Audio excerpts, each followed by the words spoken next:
మధురిడ్జ్ apartment వాళ్లకు నువ్వు 7 ఎకరాలకు 7 ఎకరాలు ఇస్తా, ఇంతకంటే మంచి ఇల్లు కట్టిస్తా అని చెప్పినావు. మొన్న ఉమెన్స్ డే రోజు మాట్లాడిన ఉపన్యాసంలో అది నిజమెంత అనేది తర్వాత సంగతి.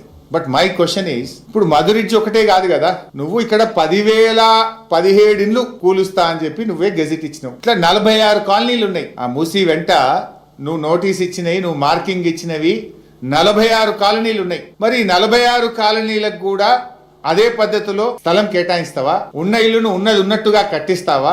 కట్టిస్తే ఎక్కడ కట్టిస్తావు? ఈ మధ్య ఈయన కొత్తది నేర్చుకున్నాడు, ఎవడు పోయినా ఫ్యూచర్ సిటీ జాబ్ అంటాడు. మన జర్నలిస్టులు పోయినట్టు ఇళ్ల స్థలాలు ఇవ్వని ఫ్యూచర్ సిటీలు ఇస్తాపండి. అదేదో కేసీఆర్ గారు మొత్తం ఫార్మా సిటీ కోసం 13,000 ఎకరాలు సేకరించి పెడితే ఎవడు పోయినా ఇక సినిమా వాళ్ళు పోతే ఫ్యూచర్ సిటీ పో, స్పోర్ట్స్ వాళ్ళు పోతే ఫ్యూచర్ సిటీ పో, ఎడ్యుకేషన్ ఏదో యూనివర్సిటీ పెడతామంటే ఫ్యూచర్ సిటీ జావ్, జర్నలిస్టులకు ఇళ్ల స్థలాలు ఫ్యూచర్ సిటీ జావ్. ఇప్పుడు వీళ్ళని కూడా ఫ్యూచర్ సిటీ జావ్ అంటావా? ఎమ్మెల్యేలు కూడా అని ఇస్తానట. మొన్న ఎవరు ఎమ్మెల్యేలు పోతే ఫ్యూచర్ సిటీలు ఇస్తపోండి అన్నట.